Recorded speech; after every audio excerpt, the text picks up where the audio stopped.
नमस्कार दोस्तों देखिए वरुण बेवरेजेस की यहाँ पे बात करूँगा इस वीडियो में। और एक बहुत मैसिव यहाँ पे कंपनी का रेटिंग अपडेट हुआ है। और ये देखिए कोई नहीं, CLSA ने यहाँ पे ये रेटिंग कंपनी की अपडेट की है। तो CLSA के देखिए जितने ब्रोकर्स हैं उसमें एक वन ऑफ द मोस्ट मैं कहूँगा कि सटीक इनकी राय होती है, इनका जो कमेंट्री होता है, इनके जो टारगेट्स होते हैं ये सबसे सही होते हैं। ठीक है, जितने भी अगर आप देखें तो JP मॉर्गन हो गया, यहाँ पे मॉर्गन स्टैनली हो गए और बैंक ऑफ अमेरिका हो गया, तो ये जितने विदेशी आप कह सकते हैं बड़े बड़े ब्रोकरेज हैं उसमें से CLSA का काफ़ी अच्छा ट्रैक रिकॉर्ड रहता है। तो इन्होंने एक बहुत बड़ा अपडेट दिया है वरुण बेवरेजेस पे, वो हम लोग देखेंगे। उसके पहले थोड़ा सा देख लेते प्राइस एक्शन कैसा रहा है। तो 1623 पे क्लोज हुआ है, ऑल टाइम हाइस के जोन में ही है। अगर आप देखें तो 3 महीने में कंपनी ने 13% के रिटर्न्स दिए हैं। एक साल में देखिए तो डबल हुआ है पैसा, यहाँ पे 100% के लगभग रिटर्न्स मिले हैं। और जब से पूरी लिस्टिंग हुई तब से पूछे मत, कंपाउंडिंग मशीन रही है ये कंपनी। 26 गुना आपके पैसे को यहाँ पे इसने किया है ऑलरेडी, 26 टाइम्स ऑलरेडी हो चुका है। तो एक बार इसके हम टेक्निकल चार्ट पे देखते हैं। तो देखिए आप दोस्तों 4 जून का अगर लो देखें तो ये 1320 है।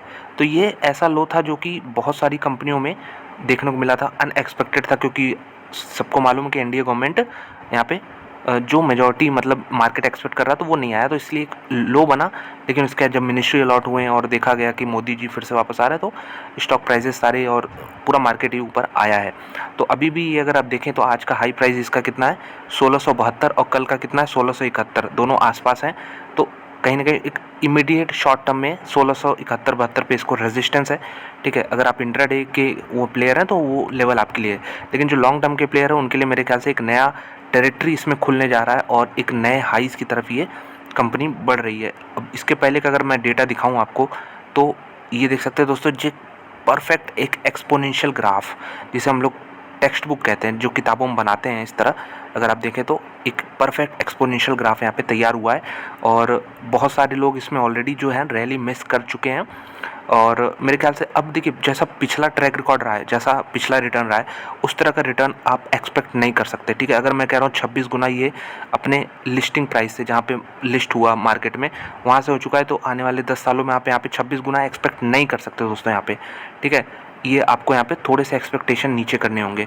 अगर यहाँ से 10 गुना भी हो जाता है आने वाले 10-15 सालों में तो बहुत बड़ा अचीवमेंट होगा। क्यों? क्योंकि आपको समझना होगा साइज़ का। ये मैं कोई नेगेटिव नहीं बता रहा हूँ, कंपनी अभी भी बहुत सॉलिड है, कंपनी का बिजनेस अभी भी बहुत तगड़ा है। लेकिन मैं बता रहा हूँ साइज़, अगर कोई कंपनी इतनी बड़ी है तो इसके लिए यहाँ से इतना बड़ा होना ईजी है। ठीक है, अब कंपनी और बड़ी हो गई यहाँ तक, तो आप इस साइज़ पे आप एक्सपेक्ट नहीं कर सकते ना कि ये और भी इसका 10 गुना हो जाए। जैसे यहाँ पे ये 10 गुना हो गया मान लीजिए, तो यहाँ से 10 गुना होना थोड़ा सा इम्पॉसिबल है, आप इस चीज़ को समझिए। लेकिन जो लोग ऑलरेडी होल्ड कर रहे हैं और जो लोग इन्वेस्ट करना चाहते हैं, मैं बता दूँ एक ज़बरदस्त कंपनी है। और हाँ, CLSA की बात मैं शुरू में कर रहा था, तो देखिए इनका जो टारगेट प्राइस निकल के आ रहा है वो 1977 आ रहा है। तो कह सकते हैं 2000 का जो लेवल है अबाउट यहाँ पे इन्होंने टारगेट रखा है। अभी फ़िलहाल अगर हम देखें तो 350 रुपीज़ का यहाँ पे गैप है, 350। तो ये इन्होंने क्या कहा है, देखिए CLSA ने कहा है कि वरुण बेवरेजेस जो नए नए टेरिटरीज़ में जाके अपना बिजनेस एक्सपेंड कर रही है, इसका इनको फ़ायदा मिलेगा। ठीक है, और दूसरी बड़ी चीज़ जो CLSA ने किया वो अर्निंग्स तो कंपनी की बढ़ ही रहे हैं। ठीक है, अर्निंग्स में कोई दिक्कत नहीं है, लेकिन रेटिंग यहाँ पे जो आप कह सकते हैं कि मल्टीपल है, ये कम CLSA ने बढ़ा दिया कंपनी का, तो 59 टाइम्स कर दिया यहाँ पे। तो डेफिनेटली अर्निंग्स भी बढ़े, कंपनी का मल्टीपल मार्केट यहाँ पे बढ़ा दे तो डबल रफ्तार से शेयर प्राइस बढ़ता है। ठीक है, तो ये इनका रीज़न है। और दूसरा इन्होंने कहा कि स्टिंग जो पिछले 2 सालों से काफ़ी अच्छा कर रहा है कंपनी के लिए, तो जो नए टेरिटरीज़ में कंपनी एंट्री कर रही है, और इंडियन मार्केट तो डेफिनेटली बहुत बड़ा है इस तरह की एक कंपनी के लिए, सॉफ्ट ड्रिंक बनाने वाली कंपनी के लिए, तो वो ऑलरेडी फैक्टर्ड है सब कुछ। लेकिन आने वाले समय में भी अच्छे रिटर्न्स आपको जनरेट करके मिल सकते हैं इस कंपनी में। अब मल्टी बैगर्स मैंने कहा कि 10 गुना आप एक्सपेक्ट नहीं कर सकते आने वाले की 3-4 सालों में, जैसे पिछले यहाँ पे 10 गुना हो गया, तो उस तरह हम एक्सपेक्ट कर लें आने वाले 3-4-5 सालों में 10 गुना, ऐसा आपको एक्सपेक्टेशन नीचे करनी होगी। लेकिन हाँ, रिटर्न्स अच्छे बनेंगे अभी भी। ठीक है, तो ये मेरा यहाँ पे पॉइंट है वरुण बेवरेजेस में आपको यहाँ पे बताने का। अगर आप इसके सपोर्ट की बात करें तो इसके नीचे आप कहाँ पे ऐड करना चाहिए, 1540 का लेवल है जो मैं ध्यान रखूँगा। 1540 से लेकर 1500 का ये एक जोन है जहाँ पे अगर आता है तो लोग इंटरेस्टेड होंगे ऐड करने के लिए, क्योंकि ये पिछला रेजिस्टेंस है। ये अगर आप देखें ध्यान से तो ये 1540 वाला जोन है। अगर इसके नीचे यहाँ पे आता है यहाँ पे तो रुकेगा। ठीक है, रुकेगा तो यहाँ पे सपोर्ट लेगा, और इसको ब्रेक कर जाता है तो फिर ये लेवल आपके लिए खुलता हुआ दिखेगा 1350 का या फिर 1370 1380 का। तो उसके बीच में अभी रेंज में था, अभी फ़िलहाल कुछ दिन पहले ब्रेकआउट हुआ है, रीटेस्ट होता है तो यहाँ पे रुकेगा और उसके बाद फिर नई जर्नी स्टार्ट करेगी यहाँ पे शेयर प्राइस यहाँ पे। तो डेफिनेटली एक वर्थ है एक बेट लेने के लिए अगर आप इंडियन ग्रोथ स्टोरी पे फोकस करते हैं। तो देखिए टारगेट प्राइस यहाँ पे सब पीछे ही चलते हैं, मतलब जब कंपनी क्वार्टरली नंबर, जैसे आप क्वार्टर नंबर बात करें तो अप्रैल मई जून, ये देखिए पीक है दोस्तों। ये इस बार तो गर्मी इतनी पड़ रही है कि आप कह सकते हैं कि 45 डिग्री बहुत सा हो गया है यहाँ पे इंडियन, अगर आप सिटीज़ में देखें तो 45 डिग्री बहुत नॉर्मल टेम्परेचर हो गया। तो उससे कंजम्पशन चीज़ों का बढ़ता है, ठीक है, सॉफ्ट ड्रिंक का यहाँ पे कंजम्पशन बढ़ता है और इस बार थोड़ा सा अनयूजुअल रहा है, ठीक है, 40 डिग्री की जगह 45 डिग्री आप मान के चलिए एवरेज चल रहा है। तो अब ये पीक क्वार्टर है, मतलब अप्रैल मई जून कंपनी का जितना सबसे बड़ा धंधा आता है इसी क्वार्टर में आएगा। क्यों? अगला क्वार्टर कौन सा हो जाएगा? जुलाई अगस्त सितंबर। मानसून की वजह से थोड़ा सा यहाँ पे मौसम ठंडा होगा, बारिश होगी और मतलब आप यहाँ पे कह सकते हैं कि जो कंपनी का सेल्स है वो थोड़ा सा कम होगा इस क्वार्टर के मुकाबले।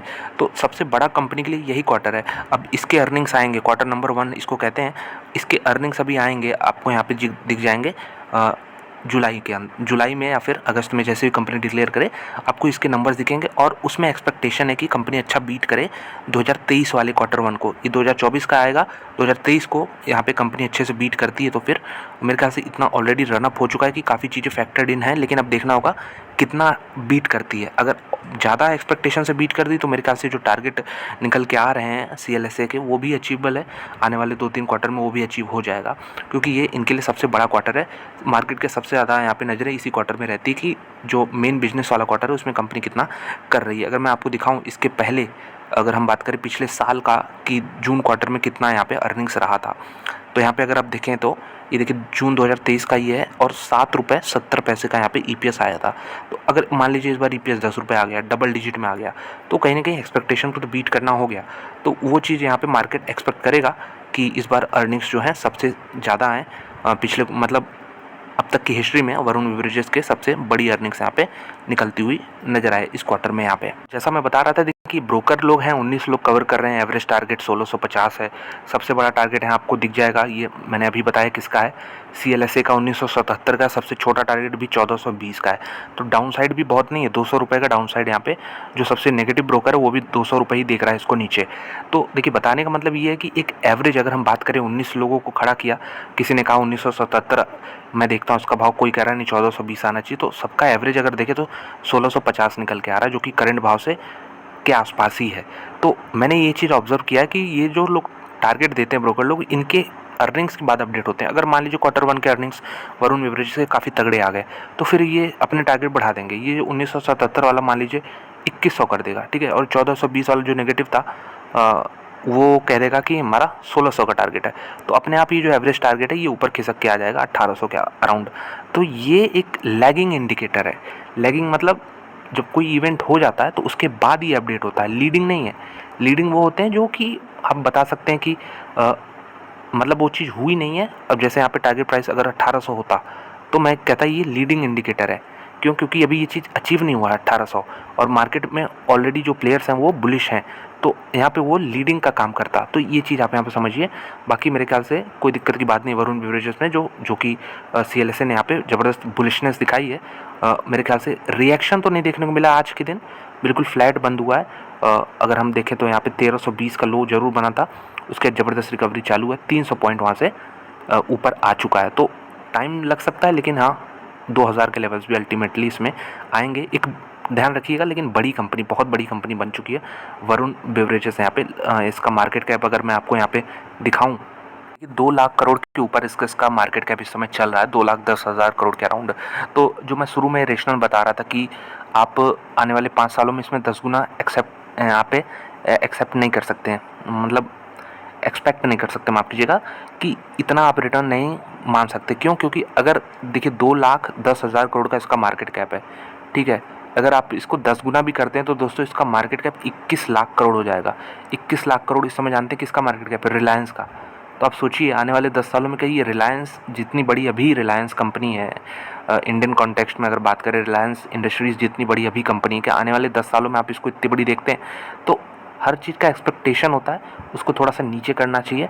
अगर यही कोई 21,000 करोड़ की कंपनी होती तो मैं कहता कि नहीं, साइज़ बहुत बड़ा है, स्कोप बड़ा है, उसमें ये 21,000 करोड़ वाली कंपनी जो है 2,10,000 करोड़ की हो सकती है ईजिली। लेकिन हाँ, 2,10,000 करोड़ की ऑलरेडी कंपनी है, उसके बाद मैं कहूँ 21 लाख करोड़ की हो जाएगी, तो ये डेफिनेटली ट्रू है, होगी, आज नहीं तो कल होगी अगर मैनेजमेंट सब कुछ अच्छा करता रहा। क्योंकि मार्केट में कोई प्रॉब्लम नहीं है, इंडियन मार्केट इतना बड़ा है कि इसमें इस तरह की भी कंपनी आएगी इस सेक्टर से, बेवरेजेस सेक्टर से, लेकिन इसमें टाइम बहुत लगेगा। ठीक है, तो मैं यही कह रहा हूँ कि जैसे पिछले कम समय में रिटर्न तगड़े मिले हैं वरुण बेवरेजेस में, तो अब ये पिछला रिकॉर्ड देख के आप ये मत तय कीजिएगा कि आने वाले इतने ही समय में या फिर उससे थोड़ा सा ज़्यादा समय में उतने रिटर्न्स मिल जाएंगे, नहीं, उसके लिए आपको बहुत भयंकर टाइम यहाँ पे देना पड़ेगा। तो मेरा मानना ये है। इंट्रिंसिक वैल्यू भी देखें तो यहाँ पे इंट्रिंसिक वैल्यू से 5 गुने पे ये ट्रेड करती है, ऑलरेडी यहाँ पे करती आ रही है। इसी की अगर बात करें थीसी ग्रुप की कंपनी देवयानी इंटरनेशनल, वो QSR में है, वो भी मेरे ख्याल से उसमें भी ग्रोथ पोटेंशियल काफ़ी है, लेकिन वो अभी तक अपना ट्रैक रिकॉर्ड काफ़ी सही नहीं रख पाई है।